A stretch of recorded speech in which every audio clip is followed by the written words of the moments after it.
Warning, this content is for entertainment and educational purposes only.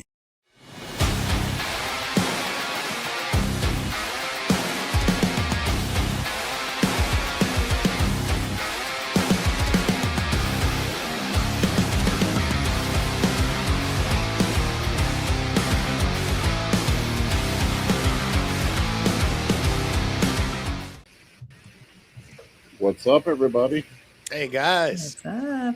Good morning. How are you folks? Dude, it's a high carb day. Couldn't be better. Good man, Gonzo. Yes, I sir. barely ate yesterday. I think Paul's chopping in and out a little bit. There we go. you barely ate yesterday? Oh man. Paul, you're muted. my stupid Oh, there my we go. stupid thing was trying to connect to my phone. I don't know why it was doing that. All right. Works good now. Yeah, I barely ate yesterday. It was a long day. The amateurs started at 9, the pros went on at noon, and then it was pretty much like a 10-12 hour day. You know, when they have these pro-am shows, it's a long day. I swear they worked the guys through the posing way more than they did at the Arnold. It was they definitely worked put the those guys through it. yesterday. Yeah, they put them through it. I'd say the stream was pretty solid too, by the way. Whatever Fouad did, it was great. Like I was able to see the whole. The Gilco guys ran it, which is what the Olympia should do. Yeah, for sure. I mean, it was phenomenal. It was you could see it. You could enjoy the show, you know, moment by moment, real time.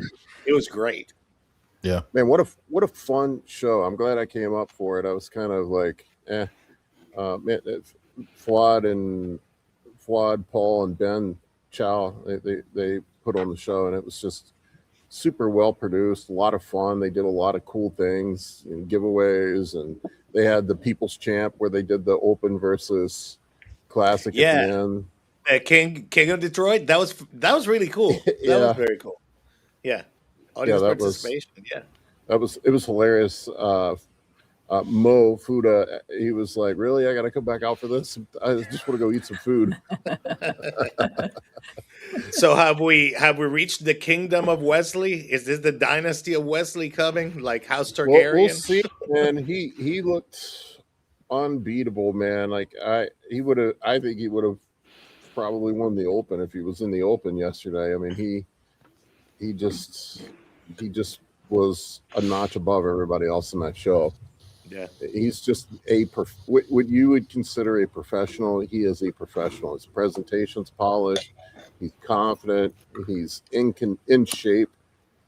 Calm. He should have a statue of that physique right there. Yeah. Take a picture now and do it, and make the statue right now. The new Arnold statue. For people Just that go are next to him, there should be all kinds of guys next to Arnold. Arnold's great. But let's celebrate everybody. Mount Rushmore. Make it a Mount Rushmore of bodybuilders. Well, they have like a Hall of Fame line, sort of, like inside of the Arnold. But I mean, let's get statues out there. And that would be cool. We need a girl statue on there too. Yeah. For the bros we coach that get frustrated with a 5 or 6 pound gain of muscle in a year, Wesley's difference in stage weight from this Arnold to the last one was about 5 pounds, 6 Really? pounds. Yeah. Is he But really the look underweight? is completely different. It's completely different. Yeah, it just goes to show you that's what 5 pounds of stage weight will do. He's I mean, underweight. Oh, he looks so good. I can't remember who it was. I was listening to somebody talking about his physique when he started, and they called his legs hot dog legs, that they looked exactly like hot dogs. And I'm like, you know, if anybody has like to show the picture you showed, Paul, of his 8-year progression from when he started, I mean, my goodness, has he brought up his legs, and just the shape is just beautiful. I mean, it's a tall guy, man. It's just hard. Legs are really hard when you're one of these 5'6" fire hydrants, you know, Tom Platt's build, man. It's like, yeah, you can squat and get big legs, but when you're a big guy like us, man, squats are just difficult. They don't work well. It's a lot longer to go. Yeah, they're more of a back exercise when you got long femurs, and you just have more real estate to fill out. It's tough, but man, once you do get it locked in, it's impressive seeing a big dude filled out on stage. For sure. Yeah. For You sure. know, it's one cool thing I really like about Wesley is it's really his presentation is just really eye grabbing Flawless. too. Yeah, and it's kind of like we've talked about kind of like Andrew, going back to the Arnold, when he just comes out, there's something about that structure. There's something about the, his improved presentation. There's something eye grabbing about some of these guys.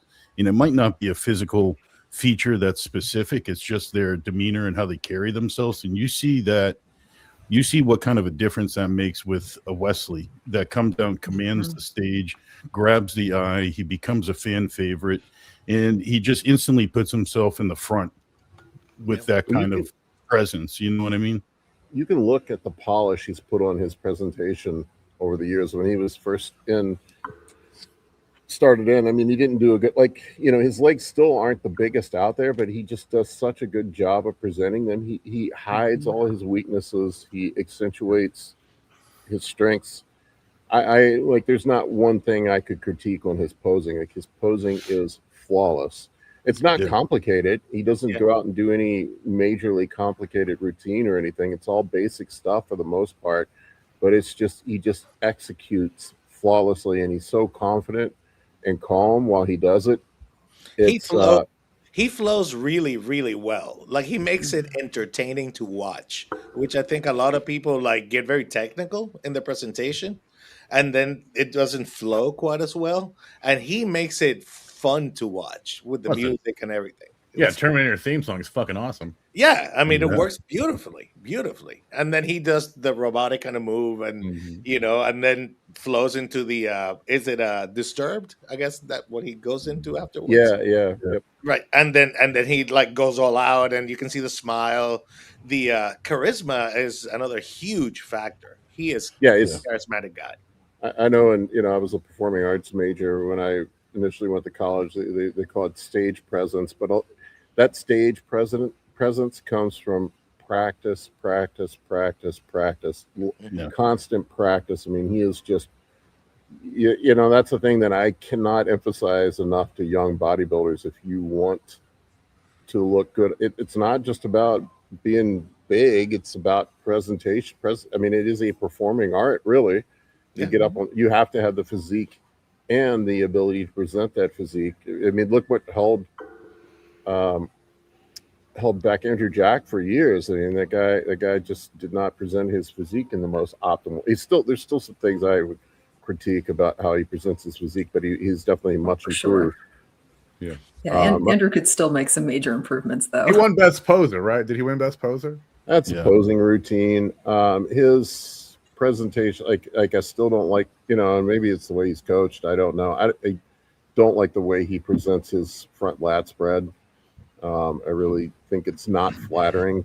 It's not a critique to him. I mean, he's an amazing bodybuilder, but I think he could improve that and make himself look even more impressive. All right. So he's got the muscle everywhere, and he just needs to present it perfectly, and then he's just going to lock it. Yeah. Well, look, if the guys happen to listen, I mean, he's an amazing bodybuilder. I don't mean this in I'm not casting stones, but I just think he could be that much better. I would Martin type, so we're probably okay.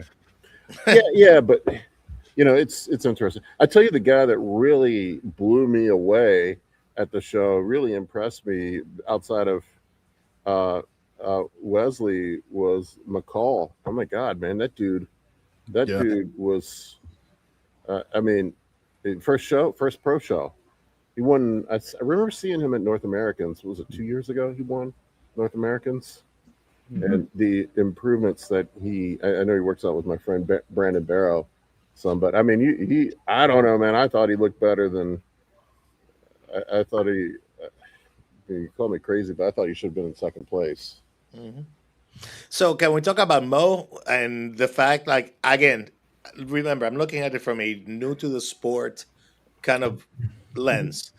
His change from the Arnold to here much was better. Phenomenal. In 1 week, it was like a whole other guy.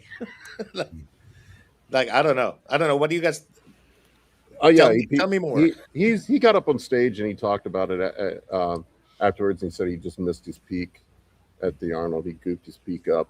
He gave a really good, heartfelt speech afterwards. It was he was kind of giving the audience a lecture that probably some people needed to hear, but it's just about how fans and people on social media are too hard on some of these guys, and like he's like, we're human beings.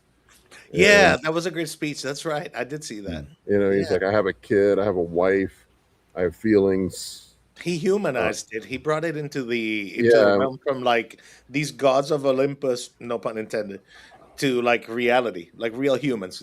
We're people who love the sport and are doing something, and we, and we're human, and with all our failings and good things, it was good. Yeah, it was a really good speech, and I think he was basically telling people to cut Martin a break. I get it. Martin didn't come out and apologize, and that's a start. Mm-hmm. And I do think it's interesting, man, having some social media acclaim. Not saying I'm on the level that these guys are, but when you're doing things, the criticism and the amount of negativity that came out when I was on contest prep was just fucking unreal, man. Like when I'm not doing anything, when I'm just rolling around fat Paul, nobody gives a fuck, right? It's when you're getting in great shape and making progress and doing things that people just come out of the woodwork, man. I'm pretty resilient. I ignore it for the most part, but there are times that it does get to you, and I think people do forget that these guys up on the stage are human beings. I mean, I can't imagine the level of heat that some of these guys, when you have millions of followers, I'm sure some of these guys, the DMs are just getting blown up. Now, some of these dudes make it easy, definitely, Martin's loss of self-control and emotion, which is basically what it was. It's not like the dude committed a fucking crime or something. He got a little emotional. He lost control of his emotions. It happens. Yeah. It's a loss of composure. It's a loss of composure. He needs a guardian angel in his social media. Yeah, like if that, this is what I ask people. Like if that happened in a football game, would anybody think twice about it? You shoved somebody and called them a name in a football game. It depends which name. You probably wouldn't even get a flag. Yeah. If anything, the fans would celebrate it. Yeah, right. Or literally hockey, man. They beat each other's asses all the time. I mean, look, there's a reason I only watch hockey and UFC, and it's because there's fighting. Thank you. So, look, I'm not excusing the guy. So is he bodybuilding's bad boy? Is this his persona, or does he just have like a lot of problems and he just kind of pulls up? I don't know. I don't know what his story is. I don't know much about him. I mean, you could, if you're a marketing person, you could lean into the narrative, but that's a dangerous narrative to lean into because I think there's a difference between becoming the villain, like becoming the heel of the amusement, exactly, and then becoming truly someone that's either non-representative of the sport. There's a difference between the heel and being non-aligned with the morals of the sport, and I think he kind of balanced that line. And some of us are taking stances on one side, and some of us are seeing it from the other. But I think the one thing that just kind of rubbed me wrong is I've played a lot of different sports. I played a lot of football growing up since you were young enough to put on a helmet. Mm-hmm. And one thing is there's a lot of teams and a lot of different people you come across you just don't like on the other side of the field, and that's okay. And you can express that on the field. You can have a camaraderie. You can have a rivalry. But at the end of the day, no matter what, when that game's over, you learn to be a man by shaking their hand, and it's over with. And it's left there. It's not dragged on. It's not, because it becomes a distraction to your team. It becomes a knock on your own hard work that you put in and brought forward. And I just, that was one thing that was really the only thing that I looked at as a no-no. Is that at the end of the thing, you have good sportsmanship. You shake hands, and that's it. And you leave it there. And it can be a healthy rivalry. There's nothing wrong. Yeah, it shows your ability to compartmentalize it and use it as fuel when it needs to be fuel, but not let it be emotion that's getting in the way of things and making you look unprofessional and distracting you outside of that. Perfectly said. Yeah. I think I just had a little bit of concern for the dude because it seemed like that appeared to be someone who's struggling with some mental health stuff. Yeah. That's what I'm asking, is he struggling with something? And we probably don't know everything, or is this like he's actually playing a character? Because I mean, Right, this is right. a guy Is it No. an actual? Is it a meltdown versus? No, it seemed pretty raw to me. I don't think Mhm. that was Sean Ray. That's a tactic, right? That dude embraces being the heel. I think. Yeah, a lot of people do. I mean, it's fun. It's a fun character to play. Yeah. Well, then Yeah, there was also Phil Heath. You know, Phil was kind of the heel and kind of like a villain, I guess you'd say, in the sport. But he never took it to the line of, you know, never crossed the line of Right. embarrassing the sport or himself in his own camp, if that makes sense. You know, he kind of Yeah, thrives in like Martin probably wants to. what I saw out there is a guy that had a complete loss of emotions in a break. And, you know, I always, you know, people are always quick to, assassinate somebody's character. I just think you need to push the pause button for a second. And it's not to excuse somebody of poor behavior, but, you know, maybe say, hey, bro, you okay? You know, is everything all right in your life? What's going on? You know, just, you know, and then there's some people that are there to beyond help. I've encountered them in my life, but I'm just saying that, you know, have a little bit of compassion for somebody that might be struggling. You know, I had a thought about the situation, like when it happened, and I think another reason that people may be reacting very strongly to this is he made a remark somewhere along the lines of like real fans would yada yada yada yada, which turns it from like I did something bad into this is y'all's fault. And Well, you know what they call that? yeah, That's gaslighting, man. yeah, no, for sure. Victim blaming, really. Yeah. But that would definitely explain, like, I think the reaction we saw on social media where like that mob mentality went like, wait a minute, we are your fans. Why are you like, you know, why are you like casting stones at us? Yeah, that's you know, that was a little hard to swallow. But I mean, you know, and then you have on the opposite end of the spectrum. That's why I'm a huge Wesley fan. I mean, that guy is just he came out and was shaking everybody. Mo, you could see he was just tired, man. He just put his hood up and escaped after the show, right? I get Well, it, they man. work those guys hard. I can't imagine Mo He was wasn't like, I just want to go exhausted. eat. Yeah. I saw him. Some people were like trying to corner him, and he's like, guys, I'm tired. I just want to go eat. Yeah. Yeah, you know. But Wesley stayed out there and shook everybody's hand, took pictures with everybody. He had his wife and his fucking kids with him, man. Like they were waiting for him, you know. And the dude took his time. Yeah. That's a guy that knows how it's done. Well, how to work a crowd, you know, like Schwarzenegger was like that too, by the way. Yeah, and you know, and that Yeah, he that was a dick. takes- Schwarzenegger was takes- definitely a dick. Yeah. Was he? Sorry. Because I was gonna say, like, he seems very natural at kissing the babies and shaking the hands. you Yeah, know? he's good at that part, but you know, he could be kind of mean to the. He had a reputation for being mean to the other competitors. Yes, that's true. He Yeah. basically drove Mike Mentzer over the edge. There's a lot of stories of him just completely pushing Mike Mentzer over the edge. Yeah. You talk about people being really tired afterwards. I think that's one of the cool things about the Detroit Pro is that because they only have the two divisions, you know, for the viewer, it's really great because you get to see a lot more of what these guys can do, right? And you see a lot more of each competitor, a lot more stage time. But from the competitor standpoint, that's got to be exhausting because they pose that living heck at it. Oh man, they worked on. Well, Bill was the head judge. Bill works people. Bill's he's very fair. I mean, Yeah. Bill's. I like. I've had a lot of my clients compete in his shows. He does a great job. He was pretty adamant about those guys staying in their boxes. I mean, they were crowding each other up, man. They were bumping into each other. It was it's fucking annoying, man. They come out and put them in. I think they all you'll see what they do. Guys try to move up ahead of the line to make themselves look a little bit bigger, get a little closer to the judges. You know, it's part of the gamesmanship of being on stage. If you can move yourself a little bit ahead of, you know, some coaches and coaches will tell you to do that, to lean edge a little bit forward, and it makes your perspective makes you look a little bit bigger. But Bill wasn't having any of it. Yeah. And I'm How sure did part of it Blessing is look a in- psychological piece, right? Of kind of like edging somebody out a little bit or elbowing somebody a little bit and kind of creating that, I guess, invisible pecking order, if you will, you know, of the I lineup. saw Blessing in he was drawing with somebody up on stage. They were going back and forth. It was Mo when they were trying to Oh when they yeah. when they were like looking down at each other's like at the square and like giving him the nudge. It was that was like that was really funny. But how did Blessing look in person? Because I was kind of torn with how I thought he looked on the screen. I thought so. I was like, they were going on about how great he looked, and I'm like, I'm just not seeing it. No, he looked good from the front. He's very impressive. I mean, he's big as fuck.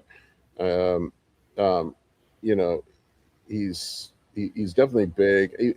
To me, he was a little soft from behind. You know, and like this is nitpicky. I mean, the most conditioned guy in the show at least in the open was Elias McCall. I mean, that guy fucking nailed it, man. That was nuts.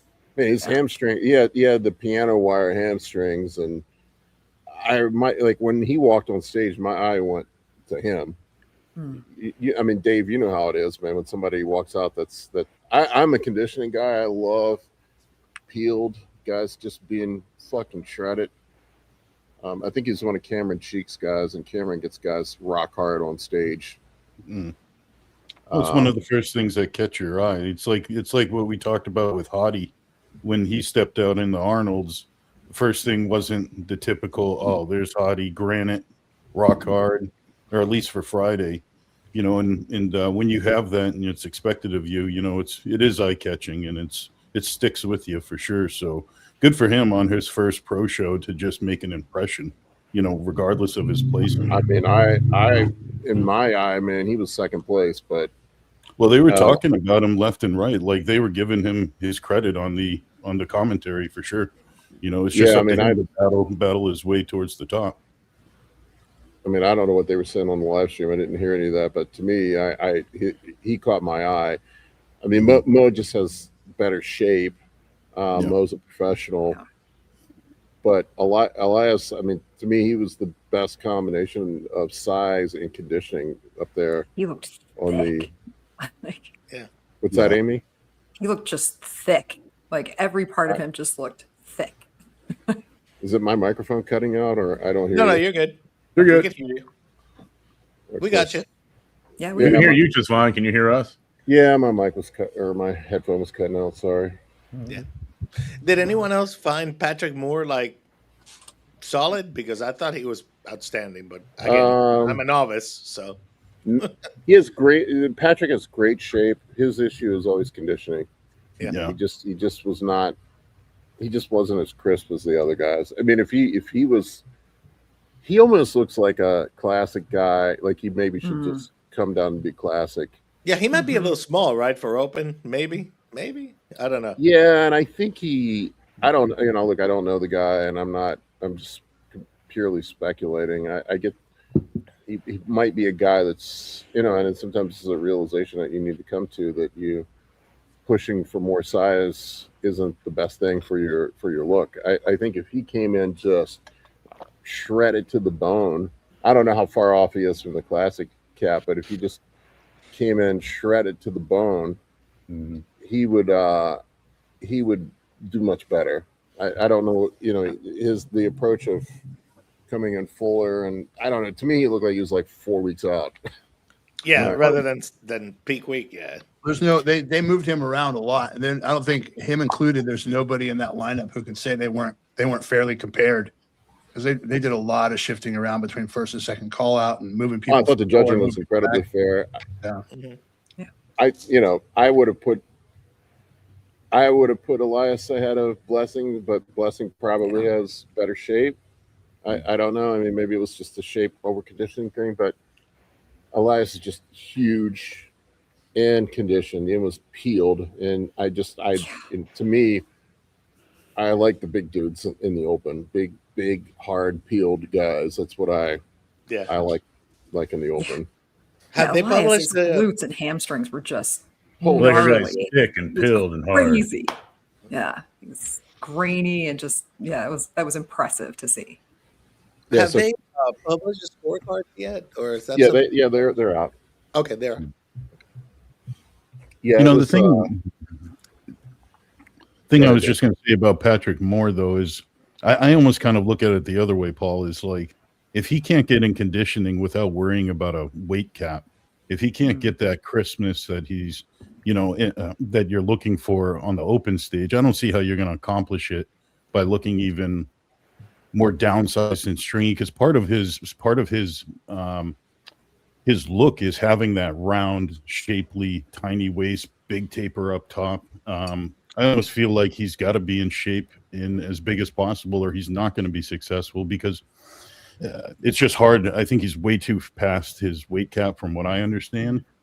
But the other thing is he's shown when he does show up in shape, when he does come in crisp, he's a winning bodybuilder. I mean, he won California, I think, last year over Tonio, I believe it was. And so he's shown he's got potential. It's just, I think, a peaking problem. And from what I understand, a little bit of a potentially a little, he gets a little mental in his own head and kind of strays away from coaching towards the end of the prep, from what I've heard. But I think he has a reputation of firing coaches at the end of prep.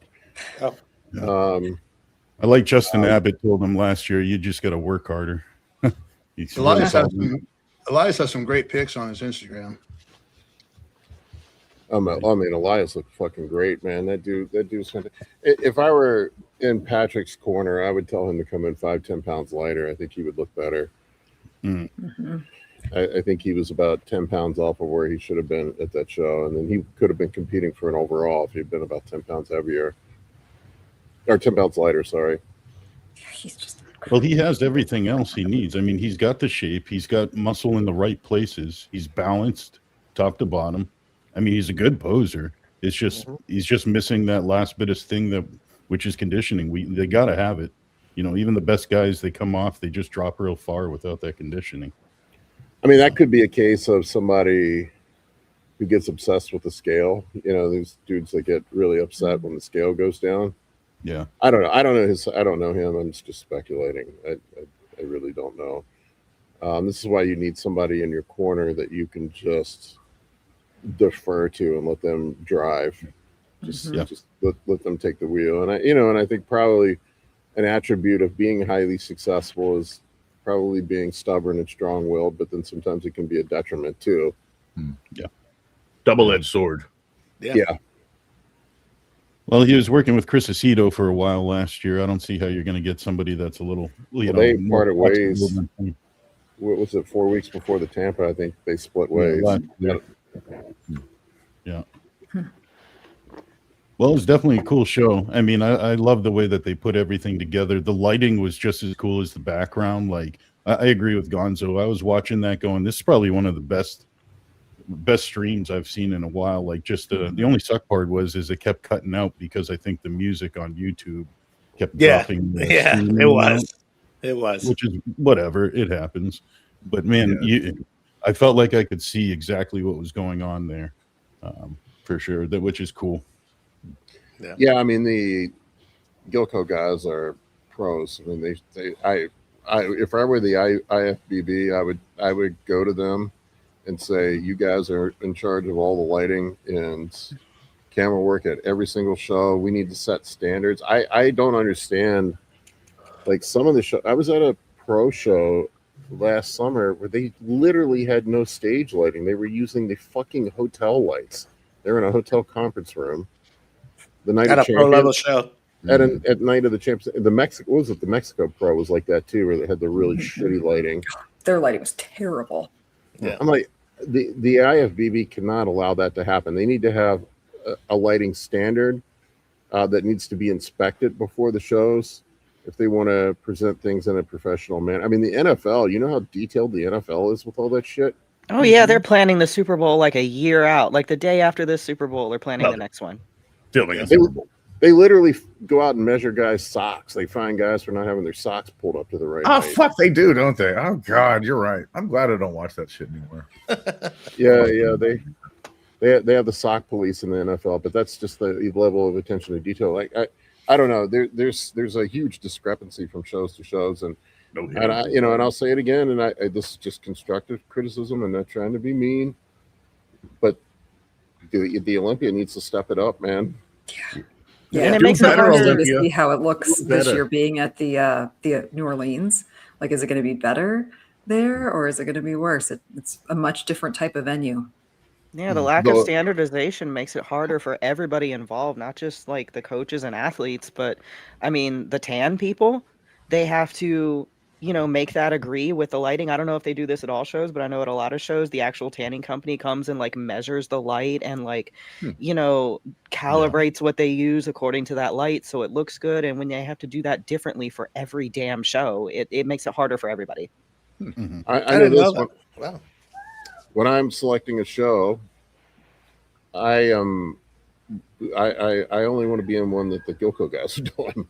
I don't want to go out and end up looking like shit, and then everybody on social media is throwing stones at you. And oh my gosh, like last year. And then if you blame it on the lighting, you sound like you're whining. Yeah. Yeah, Prague, it was like bodybuilding in hell. Like red carpet, red background, red lights. I thought that looked kind of awesome. It's terrible, but it looked awesome. Yeah. But Paul, you're right, Paul. Like, I mean, we spend a lot of time and effort getting ready for shows, and then if you have stage pictures that are completely unusable at the end of it, I mean, it's just kind of a bummer. Especially those of us that use social media to make a living and market ourselves. I mean, that could be fucking suicide for your social media presence. Yeah. I saw on the Dream Big special on Prime about the Olympia and how they set it up and all that. And it's ironic, like the lighting people were talking about and the stage people, how for a whole year they plan it so that it's perfect and only perfection will do in that presentation. And I'm like watching this and I'm like, I don't think that's how that works. I don't consider perfection to be a whole bunch of billboard ads behind the athletes. Exactly. Well, I'm telling you, having been a photographer and done videography in the past, I can guarantee you what the fuck happened. Probably the lighting and the camera people had everything planned, and then some idiot marketing guy was like, we're going to run a flashing billboard behind the stage. And ruined everything. When you have all that backlight, when you're a camera person, that is a nightmare. Yeah. That you have to counteract that with throw light from the front, man, and it's just like, and if you there's only so much you can throw at it, and when you got sponsors and constant color like you color calibrate. I watched the Gilco guys before they started the live stream. They were up there color calibrating everything to make sure they had the camera set correctly to match the color of the lighting on the stage, and when the background's constantly flashing and changing, you can't have anything locked in. Yeah, it's impossible. So it's not the camera guy's fault. It's probably some idiot marketing guy thought he was a genius and being stubborn. Yep. About I know better than the dumb camera nerds. Yeah. Is it 2021 Olympia where they had so much fog that you couldn't see the athletes at all? Like it was 21 or 22. It was when it was still in Florida, and I still remember Jennifer Dory walking out and literally you couldn't see a thing. It was just fog. I remember Hottie was lost. Olympia. That sounds terrible. Yeah, do you remember Hottie was lost in the fog? Yes, it was just so crazy, and then it was so dark, and then all the fog. Paul said, that wasn't that was clearly a marketing person being like, oh yeah, we're gonna put tons of fog, But don't you think there's two sides to what's gonna make? There's two sides to the coin with Olympia of what can make it a better product, and it's kind of like Mike and Paul and I talked about it the other day. Some of it's just the structure of the show. I mean, how is it going to be a good show when I have to wait for 70 classic guys, 70 whatever bikini girls, and not that you don't want the best athletes there or they haven't earned their right to be there, but waiting for your favorite girl to come on at 1:30 in the morning is just, it's not a good product by default, by the structure. So if you want to take a big bite out of making this a little more digestible for the consumer, which is who's paying for, that's your target, is who's putting money down to consume the product, then you kind of have to look at the structure. Like, how are we going to go about presenting people? And then the next step is kind of the visuals and the fun part, the lighting and how well can we preserve, get these guys to look on stage. I think there's more than just lighting to be worried about with Olympia. Well, I think they did kind of reverse on that a little bit, going back to the point system where it was all you had to do was win a show to qualify, and then you end up with 80 classic physique guys and 900 men's physique guys, and because there's more men's physique pro shows than there are open, right? If I was an open, I mean, there's only a dozen open shows and there's 900 men's physique shows. right? And I'd be pissed if I was an open guy. But what it should be is just, I think at the finals, just have the top 10 of each division come out. Agree. Yeah. I think that would solve a lot of simple, it. That's just call it down at prejudging. You can do prejudging during the day and just have the top 10 out at night. That's it. Yeah. Yeah. I mean, that's how the Arnold prejudging with the manages that, Olympia. right? Because it's an invitational. So they can always say, it's an invitational. Only you guys get to come. Yep. Right. Well, the Olympia could still cap it. I mean, they don't have to, they could still cap the amount. And that's what they're trying to do with the point system, which should help. I mean, for bikini, it should bring it down from like 75 to probably like 55. It should reduce it some, but they've added in fit model, so we're going to have an additional 25 fit model competitors, and while it's still insane. What they should do is just take the top 20 in points, do 20 at prejudging, and then cut it in half for finals. You got the top 10 out there for finals, and that way finals is not 7 hours fucking long. Exactly. You're sitting there all night long, and running behind schedule and goofing everybody's music up. I'm sure it's more shit to keep track of. Yeah. I mean, they goofed up everybody's music too. Like they're playing the wrong music for people. But when you got 700 people going up, you're going to make some mistakes. Yeah. I don't know. I mean, it should be though the elite. I mean, I get it. Like, you want everybody to be able to have a chance to compete, but I go back to the Super Bowl analogy. Like the Super Bowl is the top 2 teams. Like, yes, all the teams are good, but it's not like we have like giant Super Bowl, like where all the teams play at once. And that's kind of how the Olympia ends up feeling sometimes. It's like, is it really a great experience for that person who comes in dead last out of 80? Like, is that great for them? Like, probably not. We do have a Royal Rumble. Yeah. Royal Rumble, Royal Rumble exists. That's everybody at once. Well, not at once, but But they eliminated them real quick at the Royal Rumble, though, right? I mean, that's no, sometimes they keep it moving. God damn! I wish they would throw the fucking Masters in the regular Olympia instead of doing it overseas. Yes. Yeah. What the fuck is that? They can have the amateur Olympia. They could absolutely have the Masters Olympia too. Like, I'd rather have the Masters Olympia than the amateur Olympia. Yeah. They can do it like on Thursday or something. Yeah. I find it so random that it's like in a completely different place in a different country. That's really random. And every other year, they don't do it every year. It's every other year. That's so weird. I mean, if they did it like an extra day before or whatever, it would give them so much extra content too that they could then market and sell and work with. Should make it a week-long event. Yeah. Well, look at the Super Bowl. It's a 3-hour event, and I've been to the Super Bowl, and they make it a whole week. Set up, all these different kinds of events, meet and greets, to this and that. There is more money making potential to stretch it out. Absolutely. And it's more consumable. People love my $10 Amazon hats. I get these cheap ass hats on Amazon. I got my Don't give away the secret, Paul. Muscle project today. Mike's hat's a little snug on my head, man. There's very few hats that actually fit me. What size hat are you, Paul? 7 7/8. No, you're bigger than that, man. I'm an 8. What? Damn. Paul, I wore Mike's hat this morning. Mike's cozy hat, the fleece one. It's like 17 degrees out today, so I wore it on my walk this morning. It was fantastic. The hat was not the problem. Paul's head's the problem.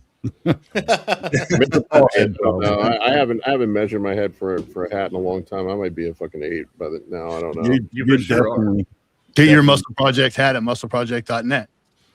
Yeah, there you go. Oh, Joshua. Is that GH making your head big? Seth Feroci was giving out free hats, and I wanted an Axe and Sledge hat, and neither one of them fit on my fucking big ass head, even all the way down to the last band. Couldn't fit them on my head. Oh yeah, I've never had a band hat fit. I mean, we're just going to sell anabolic bodybuilding turbans so they can be one size fits all. I mean, you could do nursing camp. I'm more of a do-rag kind of guy, Dave. There you go. Yeah, it's easy enough. Scully. I'm going to be like Josh and get anabolic bodybuilding Scullies. I mean, yeah, man. Go to toboggan. Blue collar bodybuilding or anabolic bodybuilding, I'm good to go. I got a patch. A little big, so. Yeah, main thing is have the buttons for the mask. You need a Velcro skull cap, and then you could just knock all the patches on your head. You know what? Sorry to the Olympia promoters. I didn't mean to make this a bash the Olympia. But I mean, it's a good comparison point because that's the biggest show. It's usually in Vegas, and it's like, get some good cameras, assholes. You know, it's crazy because they talk, because I watched that documentary too, and like I can really appreciate the amount of effort and care and detail that they are putting into it. Like they clearly put so much into it, but it makes me wonder, who are they listening to?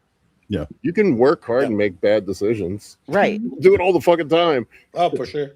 I said this last year when we were right after the Detroit. I think it was a very similar conversation, and it's just like sometimes when you have been the boss for so long, you know, you don't necessarily consider ideas outside of your echo chamber. You know, sometimes that's a leadership problem. You just kind of assume, you know, oh, we're the best, we're going to keep doing it. And I'm not tracking the Mannion, but if a Mannion, it's a good idea. He's got the wherewithal and the resources to get it done, and it's not really going to be talking anybody out of it if he decides it's a good idea to put a billboard behind the competitors.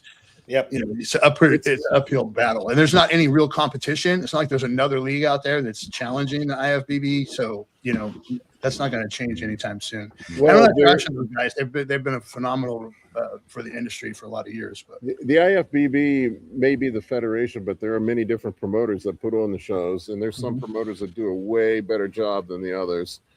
I don't know if I'm telling you, all the top promoters that have the best looking shows are hiring the Gilco guys to do their lighting and production. That's a common business practice for the IFBB, is to have these preferred vendors. Yeah. So why not make IFBB the preferred vendor for lighting at every competition? I mean, you were at Masters Nationals. Gilco did the lighting there, and the pictures and everything turned out fucking great, man. They look great, better than the Olympia. Yeah, the live stream was really good. And that was too. Just in a shitty hotel ballroom, man. It wasn't. They made that look good. Yeah. Dave, what have you? I mean, now that you're promoting a show this year, what have you learned about show promotion that kind of has surprised you, or like changed your opinion about some of this at all? Well, I'm just sponsoring it, so I don't get really much of, you know, say in how the show is kind of done necessarily, but one thing that gravitated me to sponsor this one was the venue itself and the enjoyability of the show. Like this one that Jackie and I are sponsoring, Team Blue Collars, sponsoring for the Rhode Island NPC Championship. It's in a casino. It has a perfect stage for it. It's big enough. It's set up so we can have vendors. Like everything can be encapsulated perfectly, like from parking to walking in and having a place to sit as a competitor is like all ideal. So I don't get to choose anything about, I'm not even close to involved in like lighting and setup or anything like that. But that's what gravitated me, was literally what we're talking about, how the scheduling of the show was done last year. I said, wow, like everything's on time. Everything's very like consumable. Like the breaking period that they had for intermissions was perfectly on time. And they didn't know how many competitors they were going to have until last minute. It ended up being like, I think it was 180 competitors, like 300 between crossovers, you know, 300 spots, which was pretty good. Yeah. For around us. But that's at least all I can say is that's what gravitated us towards putting our money up for a show and representing. Was you come to New England and you want to see a cool amateur bodybuilding show, this is how it's done, you know? So I like those aspects. And I think a lot of the people putting the show together consider all those things. You know, it's just not by chance. They're actually trying to make it as consumable first. So it's kind of like Tanya says, who are they asking for advice? It sounds like they're listening to the consumer and the athletes first, you know? So that's what I picked up from it.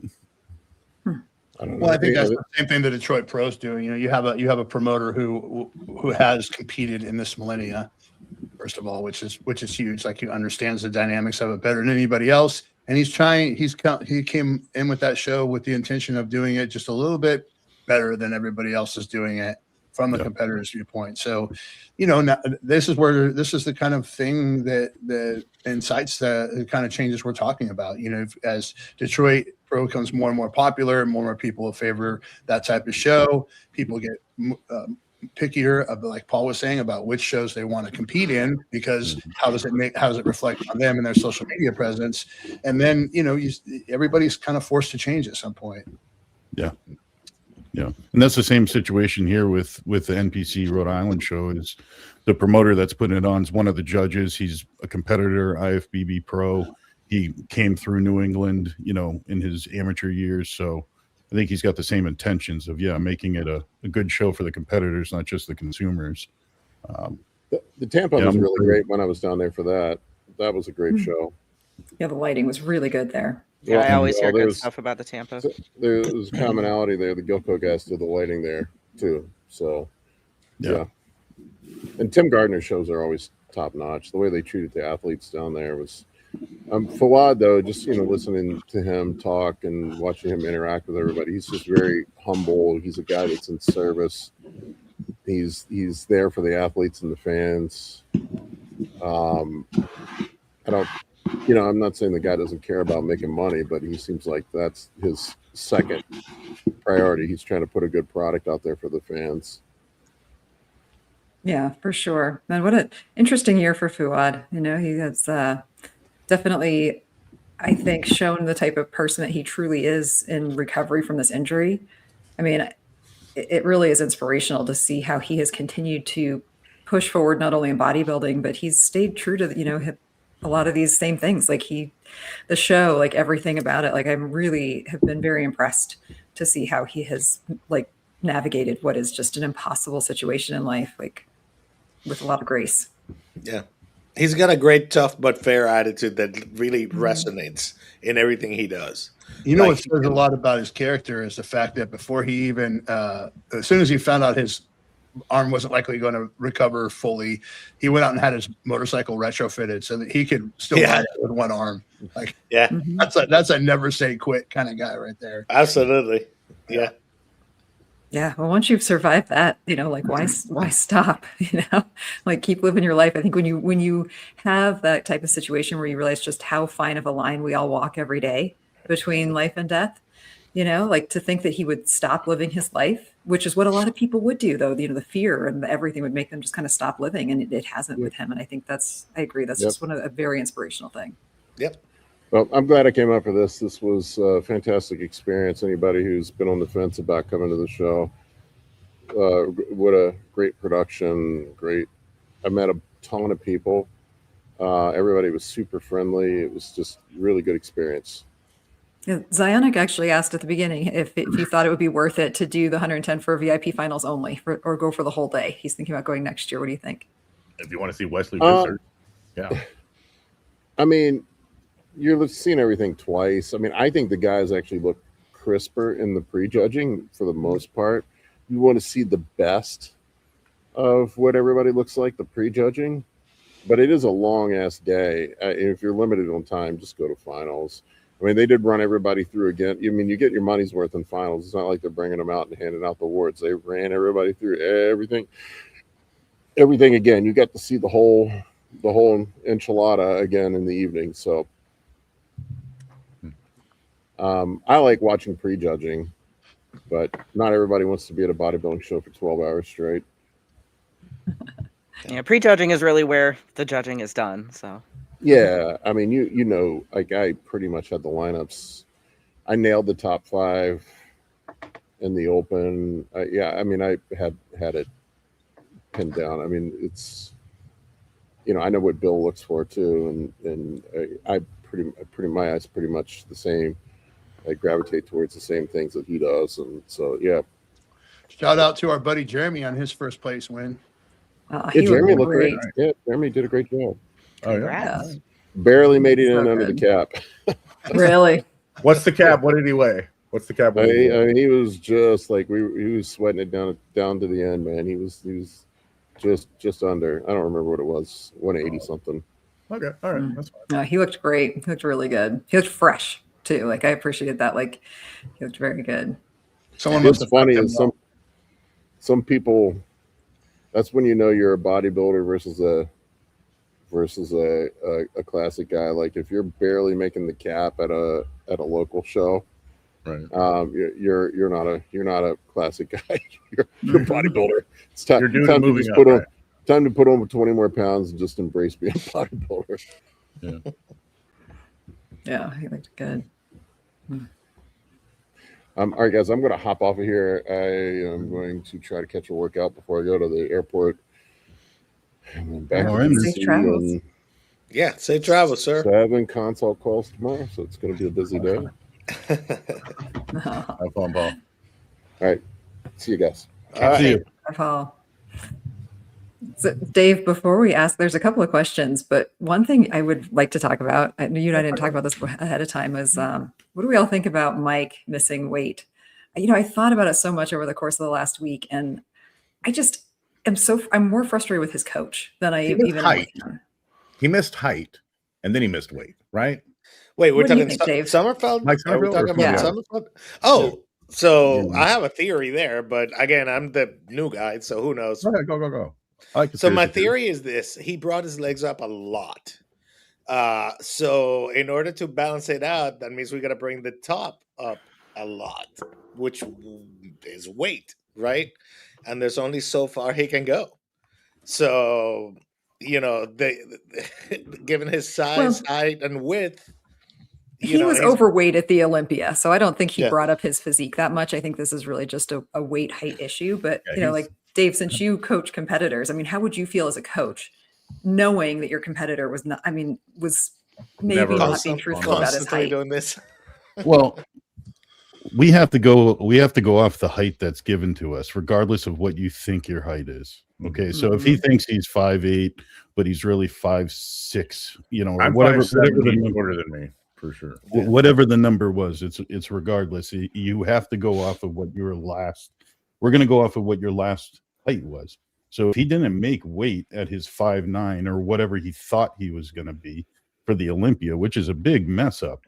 If I was the coach, I'd be saying, I really don't care. We're going to go on the safe route. We're going to make sure that we're going to weigh in for worst case scenario, which Absolutely. is 5'7" or whatever it was. Just pick the number, the lower height, and that's what you stick with. And I if feel like- if you get the chance where you get weighed, heighted in, and you're getting an extra inch, cool. Hopefully stress drops and you can actually get a little tighter and maybe eat a little bit more the day of the show or the day before. But you can't play.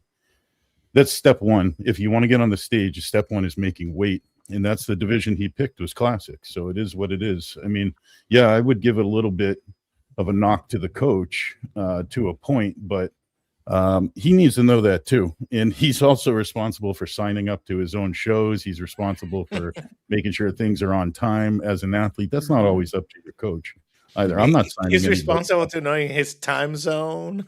So he was like an hour late and 2 inches short. Yeah. Yeah. I mean, I think as a coach, I'm with you, Dave. I'd be like, look, let's actually so that we are on the same page. Let's actually measure you and see how tall you actually are, man.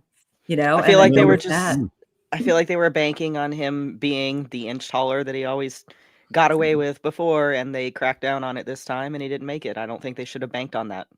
Yeah, it's just, I would, as a coach, I think I would feel a lot of embarrassment because it is such a national stage, such a big show. This And is the second also, time it's happened, right? Or is this third at big show? Second. Twice that I know. Second. yeah. In a row, right? In the last, it's been bad. And he's talked about it and caused drama about it. It's only the audacity to think that they're not going to crack down after that.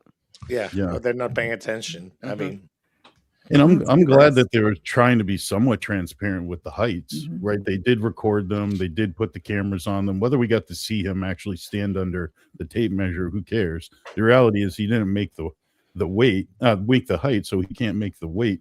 And I'm glad they didn't give him anything, to be honest. I'm They're glad not they going to didn't- continue to look like fools. Yeah. Yeah, because look at Urs, right? If you gave Urs an extra inch or two on his height, he'd be classic Mr. Olympia. Yeah. If he was allowed to play with an extra 8 pounds, I'm Oh, convinced but he of looks that. so good in open. Yeah. So you think it's kind of a low key cheat, like he's been trying to get away with what he can for as long as he can? Yeah, Absolutely. absolutely. I mean, look at his hair. Look at the way they do it. They try to stretch out with inversion tables.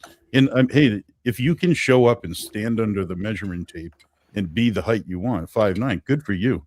But you can't fluff your hair up. Like if you stretch yourself out a little bit and you get your posture right. I mean, I understand. Surgical foot implants. Just put surgical foot. You only need an inch, right? in a sport with not many rules, we got to hold something in line. And this is definitely weight is something in bodybuilding and height that we have to hold in line, especially if you want to preserve classic. It's the most basic. I think that's a minimum possible expectation. Right. Is to measure Is people Wesley correctly. underweight?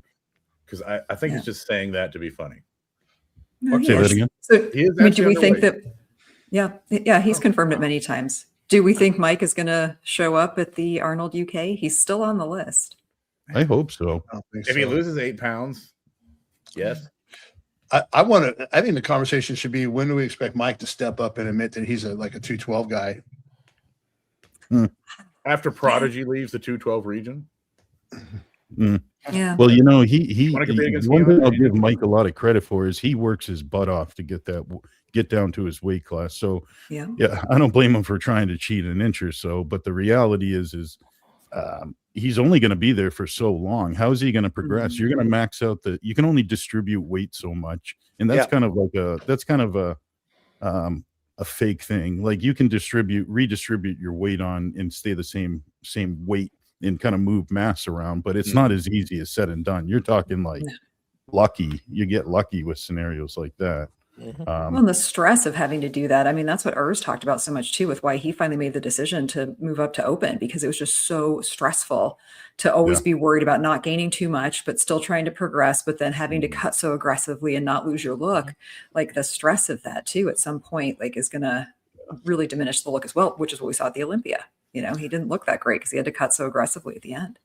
And it may take a year or two for Urs to build the size he needs to be competitive, but he's in the right. He's heading in the right direction.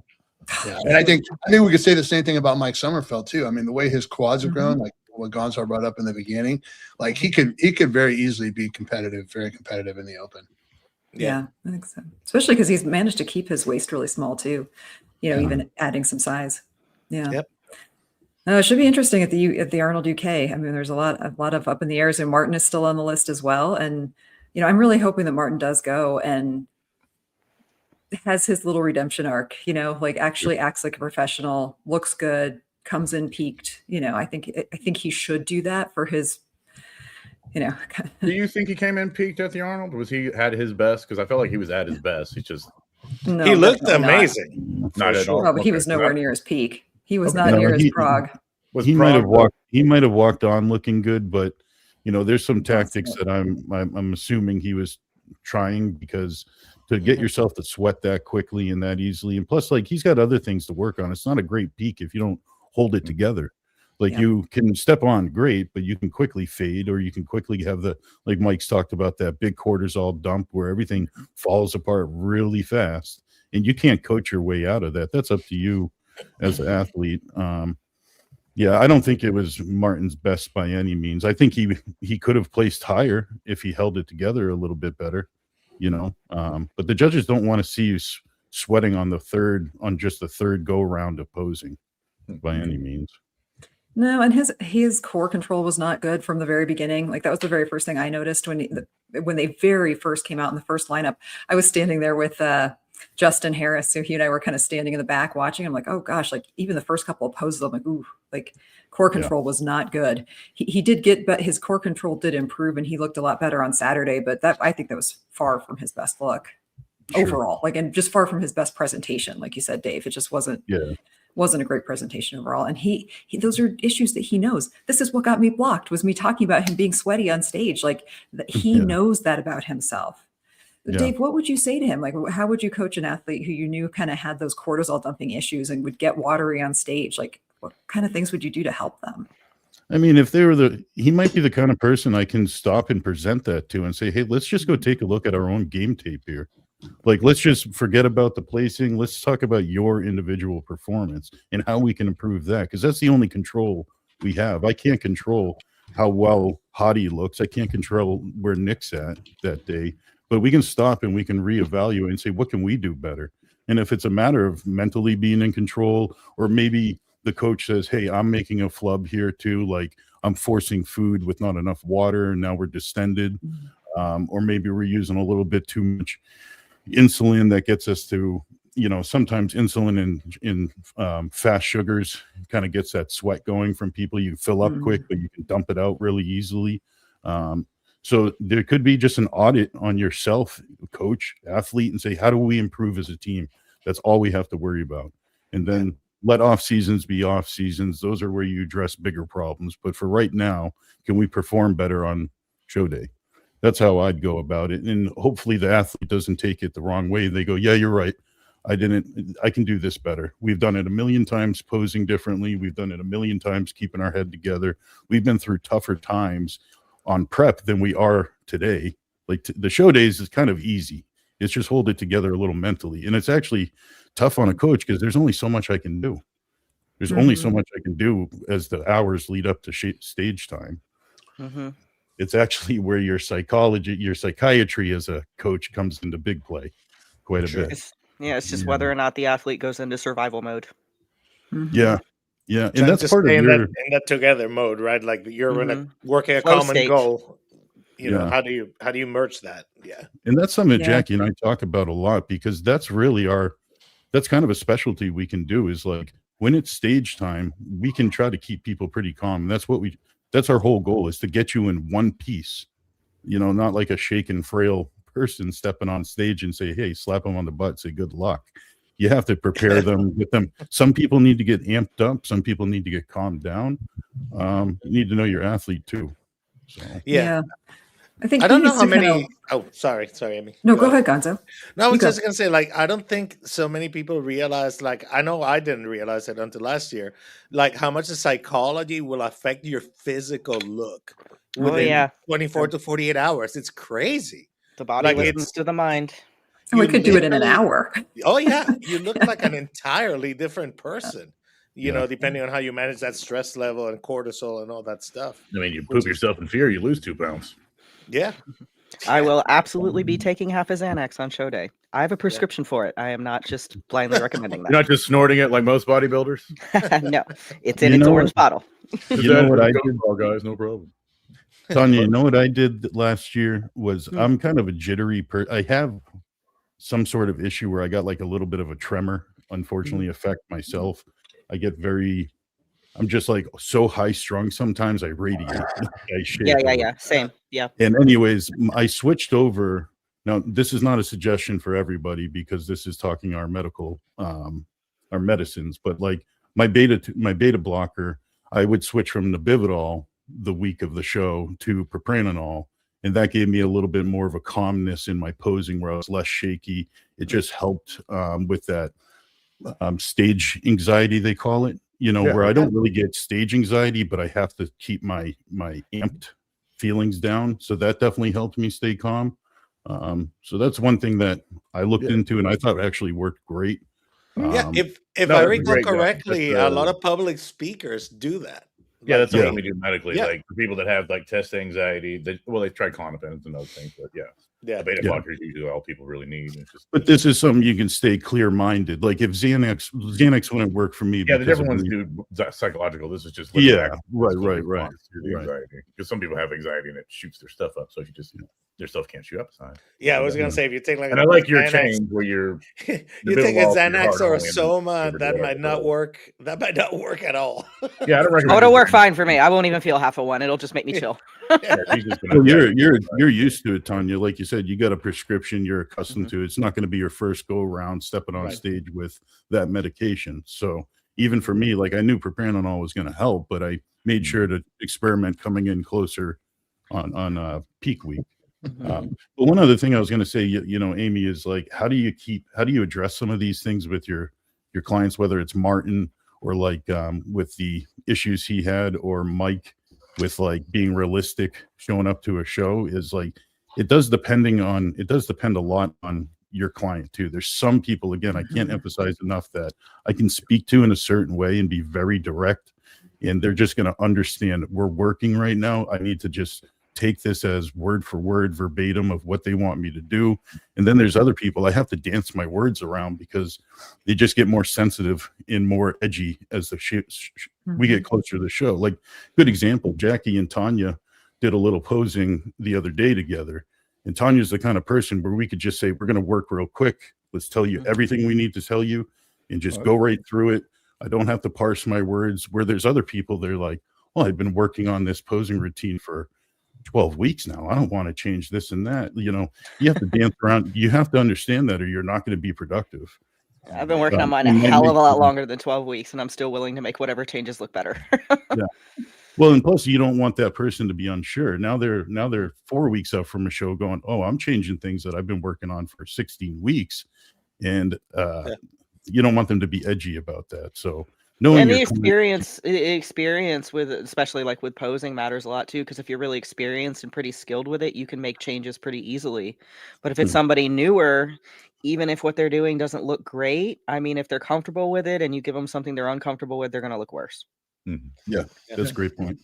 Exactly. Yeah, you know, I think actually Mike and Martin would benefit a little bit from like having some switch ups a little bit. Like Mike could be a little bit more into like honest with himself and not so much with his persona. You know, he has that, like, what does he call it, EBIS?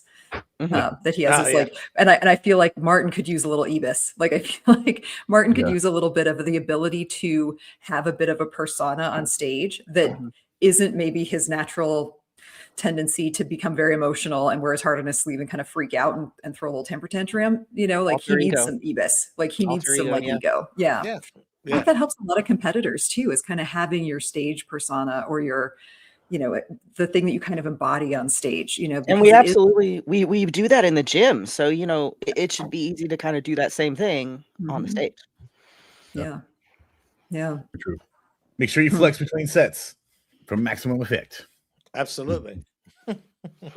Well, we have 2 questions. Do you guys want to take the questions? Let's go. We only have a couple. All right. First one is from Pal Stallion. Hey guys, just curious what blood markers you consider to be most important to check on cycle with no sides. I was thinking cholesterol, RBC, hematocrit is more needed with it. He's wondering if he should check more since he's not getting side effects.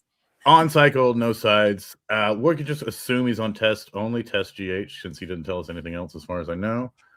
If you're just going to take your bare bones and you're just test GH, I mean, you're talking about ApoB, cystatin C, A1C, and then your CBC, CMP, like your general stuff. But if you're taking a bunch of other stuff, you know, what's your blood pressure? Your real thing if you're on that kind of cycle is blood pressure, blood sugar, and then like, you know, what's my blood sugar like after like an hour after I eat? Am I digesting my food? Yeah, and that's easy stuff. You can just do that at home.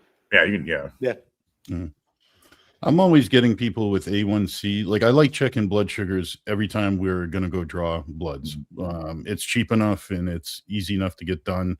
And the more I get of that metric, the more I'm painted a better picture. Granted, I get 3 months average with an A1C, but that doesn't paint me the whole picture. I like getting, if you're going to get A1C, I suggest to everybody to get fasted insulin tested as well. Because that's going to give you a more encompassing look of the whole glucose management picture as a whole. A lot of people can handle good blood sugar. You know, their body can do just fine with managing their A1C, but to what cost to the pancreas are we doing that? Am I redlining the pancreas to get a beautiful A1C number? And if that's the case, then we're not done discussing A1. We're not done discussing glucose management. No, you know, absolutely. Like there's more to get, and you're right. But for him, he just wanted. I think he's on cycle. He just wanted to know what blood work should he get. So quick and easy. That I definitely think fasting insulin is definitely a better one to add because like you said, you can tell how much you're going.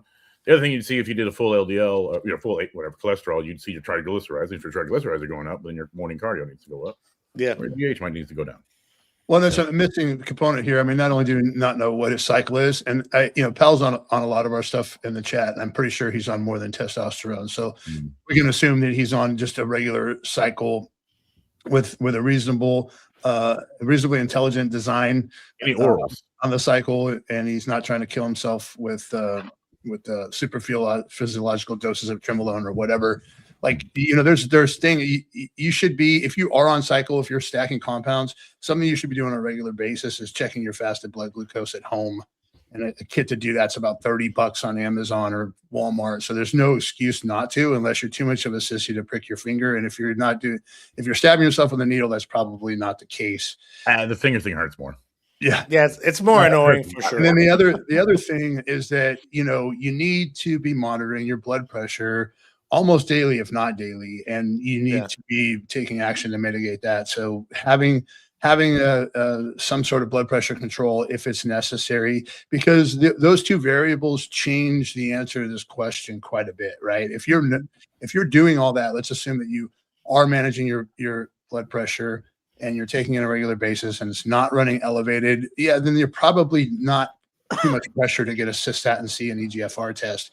But if you are not managing that and you think you don't have high blood pressure, you might be wrong. And then it is pretty good idea to check your kidney function, because having high blood pressure for extended length of time is going to do damage to your kidneys. It's not an if or when. It's like it's dehydration and blood pressure, right? Yeah. Otherwise, you're right. You can just do a CBC and a CMP, and you're probably good with those couple of tests, and throw an A1C in there. But make sure you're doing the other stuff that you're supposed to be doing, and then you can keep the lab simple. If not, if you haven't done labs in a while and you're not monitoring those two things that I just mentioned, you really should do like the full panel, and you can do it. Order it yourself at Ulta Labs. I think most of us have a code, so you can go to, including Paul, if you want to go to any of our websites or Instagrams, you can get a code there, and you can just put TRT or bodybuilding into the search engine, and it'll bring up a list of things you can choose, and it's all pretty reasonable. It's not even worth arguing with your doctor to get him to pull good labs when you can just do it that simple through all. It's literally worth saving the mental stress to just buy. It's like $30. Yeah. Yeah. Same with blood pressure. Blood pressure is like completely non-invasive. You buy the device once. You just go to Walmart and sit down for Yeah. 5 minutes and turn it on. It's what, $30, $40 maybe for like an okay unit. Depends how big your arm is. Yeah, and they do it every day. Go to Walmart, like So he's doing his fasting cycle test. Oh, there we go. insulin Bravo. and blood pressure. This is his first cycle of 300 testy. Oh, so okay. yeah, insulin Looks nice. looks Yeah. good. Blood pressure is good. Yeah. Yeah. I would watch that 77 a little bit, make sure it's not creeping up. If it's your first cycle ever, I would grab a cystatin C just to have a baseline if you don't have. I was going to say that too. Yeah. Yeah. Look like you got a fast insulin, so, yeah. Cystatin C is always expensive. Yeah. Get a baseline of your kidney function. Like you get your EGFR. EGFR. You might as well see You where want it's the at. cystatin to start. C EGFR. Yeah. That's the Yeah. best one. Yeah. And make sure you do it nice and hydrated too. Yes. Don't go get that's your the- blood drawn when you're dehydrated. Yeah. That's the other thing too. I get guys that take they're obsessed with their testosterone totals, and they take them at all different times of the day. Just find a consistency of your blood drawings. I think almost everyone's going to get the most consistent with their food intake, their glucose, and probably cortisol levels from morning testing. And you're probably going to get your highest end of your testosterone total from your morning testing.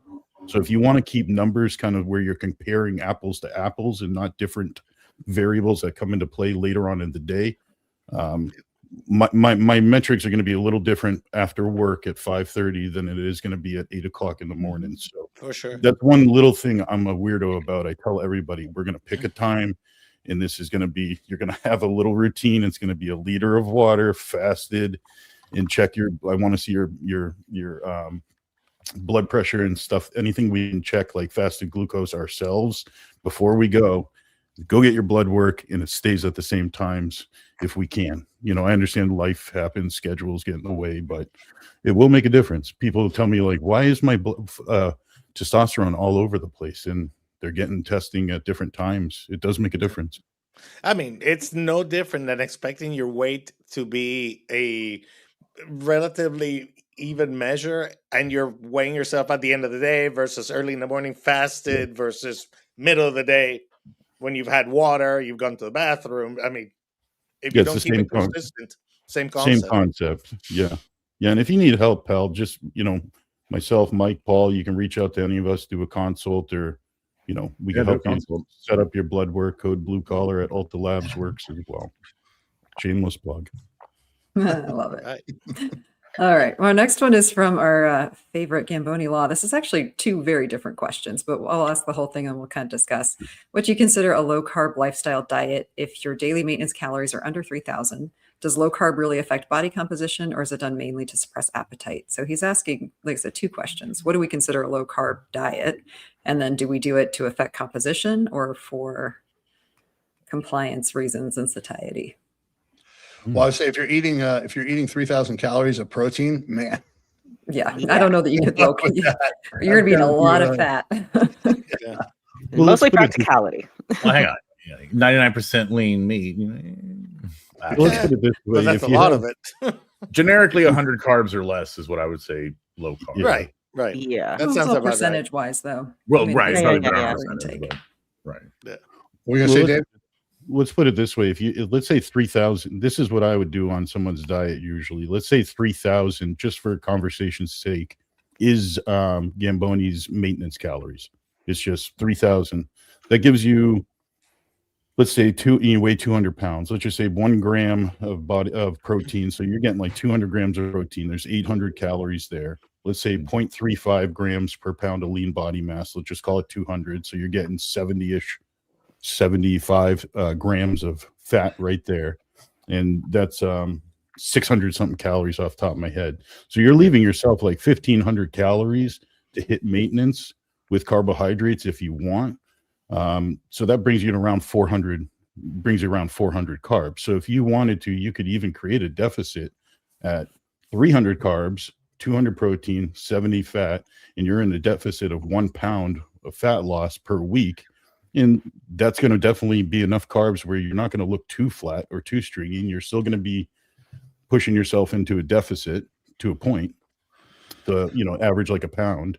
Yeah, the lower your calories get, the less you rely on carbs, the harder it's going to be to support your performance. So it's really, the lower they get, you want to have more of that to be carbs versus fat for sure.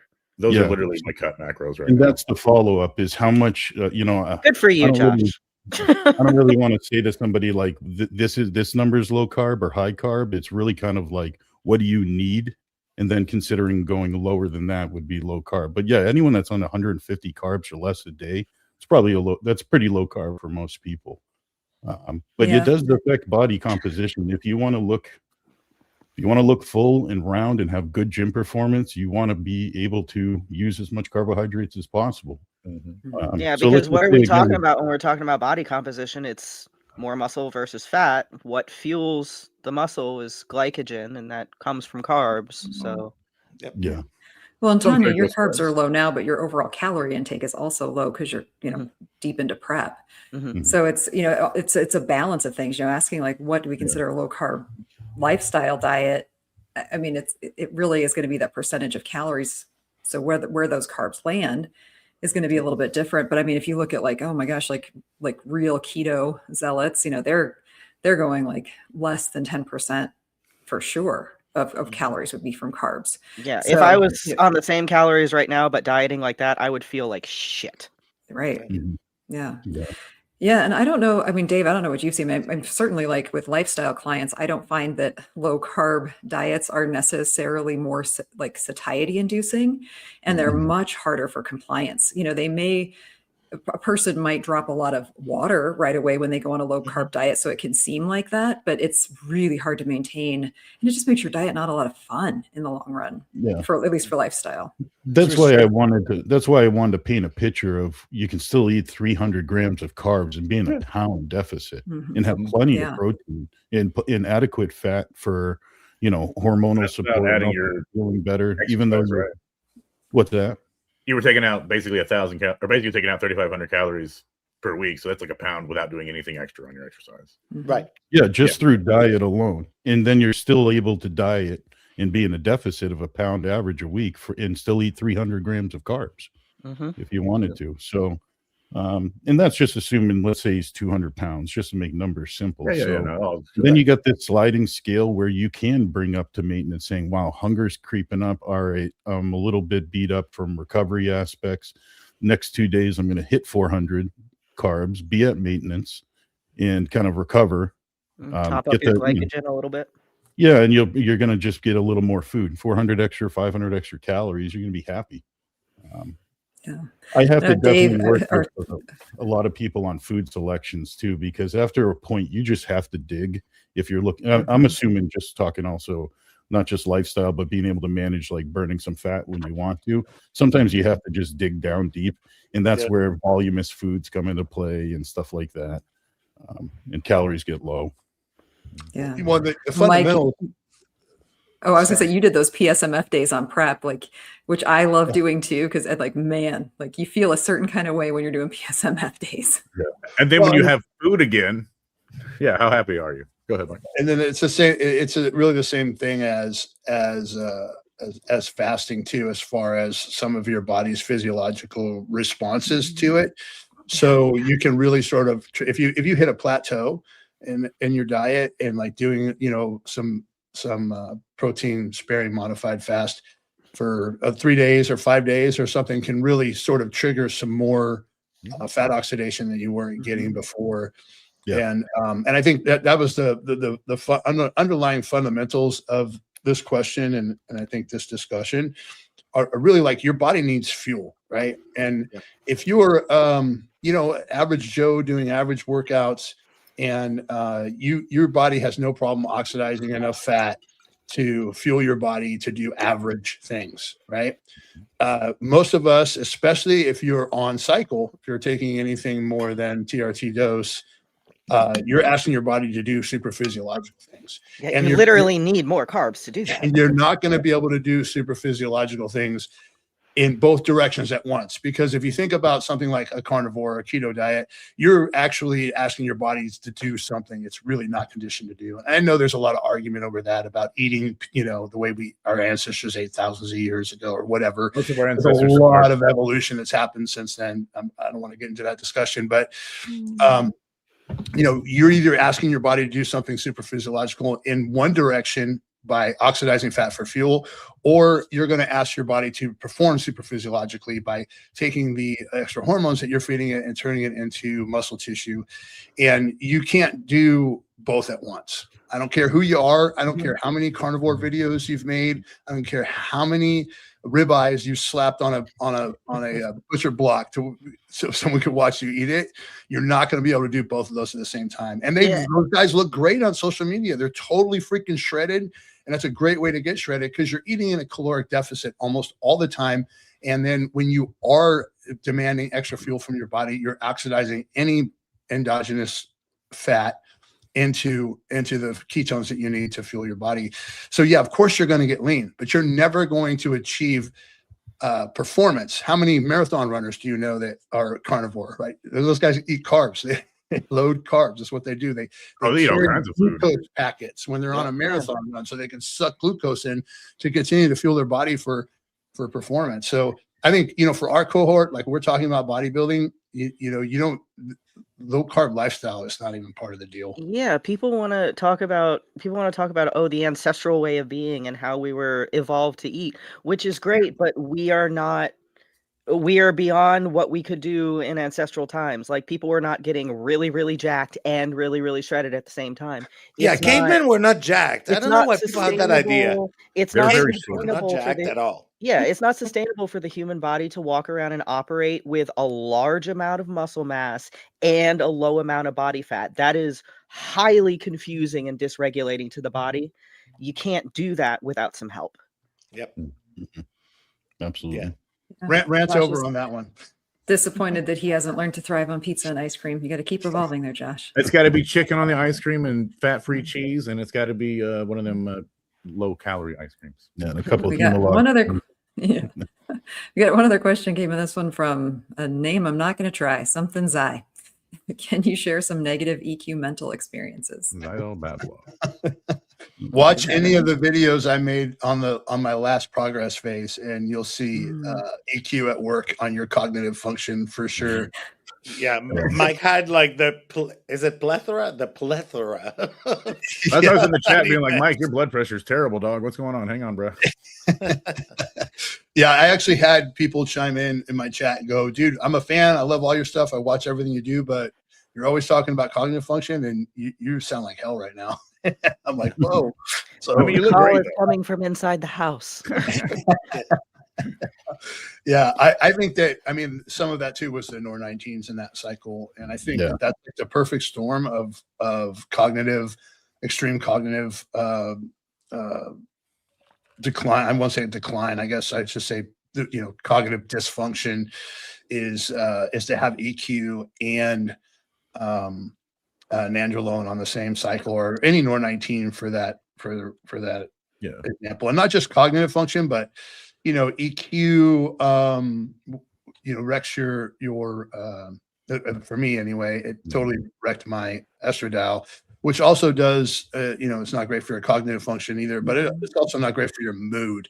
So for me, when I'm walking around crushed E2, like I have no libido, I'm sort of disengaged from everybody. I'm not real social. I get real quiet. It's like the end of contest prep when you don't even really want to talk to anybody. You just want to do the work, and your wife starts feeling neglected and all that other good stuff. So that's my experience with EQ.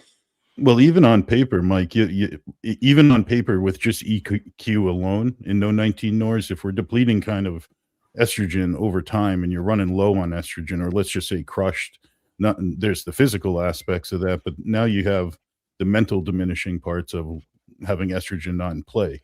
So like even on paper, just having too high of an EQ exposure, estrogen runs low, you're not going to get the neuroprotection that you get from having estrogen floating around in the body as well. So it might be a slow bleed, but that's potentially, just even on paper, you could see that coming. But my experience is just like what you said. EQ works fine with me if I'm managing it in, I hate the word ratio with my testosterone, but like as long as I have the good combination of, X amount of testosterone and I'm not overburdening EQ, I can use it effectively. But once I mix in 19 NORs, I get a little bit of anxiety myself, claustrophobic like feeling, just sometimes you get thrown off a little bit that way. So, but not for everybody. When I was younger, that wasn't the case. But as I seem to get a little bit older, messing around with those two combinations is an issue. But you really won't know until you experience it yourself. And the only way to alleviate those symptoms is to pull back and to recover, whether that's the estrogen depletion or just in general, the exposure to EQ. And on that note, remember that it is a usable compound. I was going to say on that note that EQ has a super long acting ester, right? So if you get into trouble, it's going to be a long time for that. That's the ones who definitely run cystatin Cs every 6 weeks with. Yeah. Because the damage is progressive. Yep. Yeah. Good point. EQ and trend for sure. Probably nandrolone as well. Yep. Yeah. And anything when you're messing up your blood pressure. I just did a pretty good video on this too, Mr. Unpronounceable Name. So go to my channel, Muscle Project channel, and it's about a 15-minute listen. I think it'll help you a bit. Mm-hmm. Yeah, that was a really good video, Mike. It was a really good one. All right, we got one more. This one's from Billy Bob Boy. Cutting on higher versus lower total androgen loads with GH. Is it smarter to use more or less when not in a growth phase? More or less androgens or more or less growth? I think it means both. Like, do you guys say you should cut on a high dose or should cut on a low dose? Boy, there's plenty of really experienced, smart people who say both. That's what I'm saying. What do you look like, and what do you need to keep your muscle? Yeah, it's so goal. It sounds so goal dependent, right? Depending on where you are and what you're aiming for. Yeah. So, like, if you need to burn more fat, well, then you should up your GH and keep your androgens where they are, and then bump them up as your training ability sucks. Or like, let's say somebody really needs to put on more size in the off season. Maybe it makes more sense for them to use more in the off season. But if they don't, and they really need to keep that size and work on conditioning during prep or a diet, maybe it makes sense for them to use more during the diet. Mm-hmm. Yeah. Well, when we look at what we're using androgens for in a cut, let's just say preparing for a show, there's two things. One is the cosmetic effect of what androgen we put into place, and then the other one is anti-catabolic. So we're not really growing much without a surplus of calories. So we have those two things we're looking at to preserve, which is the muscle we already have, and then maybe there's the argument of Mastron, Primo, or Winstrol, let's just say from an oral standpoint, that's going to give you the cosmetic look as you get closer. So I'm always I know I have boring answers sometimes, and they're not what everyone wants to hear, but it's always, for me, I try to get people on the lowest possible effective dose to accomplish those two things. And if I can get a little bit more pop with a different compound or just increasing a compound, like say I'm prepping Mike and we're covering those two bases. Cosmetically, the Masteron's doing what we need, and we're holding on to a lot of muscle tissue while dieting really hard, but we need a little bit more pop. Maybe with a little bit of extra Primo does the trick to give that little fullness or whatever it is we need. Anadrol towards the end or something like that. So The best thing is you don't want to get caught up. I can tell you I've done it. I did it last year. My worst look I've ever had on stage was last year. And I can tell you that other than stress and sleep, it was just pushing gear too high. Too many experimenting with peptides, putting things into place where we also talk about signaling. Like Tanya and all, I mentioned this before on some way in the past on a few podcasts, is a lot of these peptides and androgens, a big factor is what are they signaling? You know, just like, do we want to use MOTS-C in the off season? Well, that's signaling AMP production. AMPK, AMPK, that's also going to downregulate mTOR. So we don't want to confuse our signal calling to the body as well. So keep it simple is my answer to you. Growth hormone, same thing. We're trying to use the right amount to help with lipolysis and recovery. So you got those things you're trying to cover, and I would make that your goal. And then you can just say androgens are covered. I got the anti-catabolic effect going. I get the cosmetic look with whatever I'm using. And if anything, growth hormone can facilitate a little bit better rest and lipolysis. If you can check those 3 things off, you are winning big time with no side effects. Hopefully. Yeah, just give the body the clearest possible, most direct signal for what your goal is. Yeah. And don't push up more than you need to for your progress, because everything is a runway. As soon as you start, it's ticking. You have a runway you're going to run out of. So don't get in a hurry to get there before you actually get the results from it, because you're going to run out of runway. You know, to echo what David was saying too, what they were saying, it's if you're putting so many different peptides and compounds, now you have a multi-factored polypharmacy situation happening where, like, if something goes wrong, what is it? You know, what is it? What interaction is it? What do you need to pull? What do you need to add? It's like throwing all of the seasonings into the recipe that you've never tried before all at once, and you ruin it. And then it you have tastes no funny. idea what you hate. Yeah, it tastes funny, and you're like, well, does it need more salt, more pepper, more? Who knows? We'll never know. So, what is it? A minimum effective dosage approach, like Dave was saying, is probably like your best bet for success. Yeah, and then if I can add one last thing is also like inflammatories, like aspects too. Like the more we put in, the more inflammatory response we're going to get, whether that's just pinning or that's just also a carrier oil that I'm more sensitive to than the next person. So less is easier to manage than too much. And like you say, if I got a super physiological amounts of even simple compounds, it's hard to know which lever to dial back on if you come across a problem. And you don't want to be playing guessing games 2 weeks out or on peak week. You know, that's not where we say, okay, up everything. You know what I mean? So that's the way I look at it. Because we're so That would be obsessive, terrible advice. we're so obsessive as bodybuilders, right? We always want to think that like more is better. And that's certainly not the case. And I know that empirical evidence and my own experience are pretty clear that, you know, if you're taking a disproportionate amount of anything, you're likely to give your body more systemic stress and undo what you're trying to do. Like being under stress is going to hurt your gains, right? And if I'm and I don't know, I forget, it was like a John Meadows thing or something, this cheat sheet. I put my first real cycles together using it, and based on my weight at the time, it gave me, you know, ratio of what I should be taking as far as a total load goes.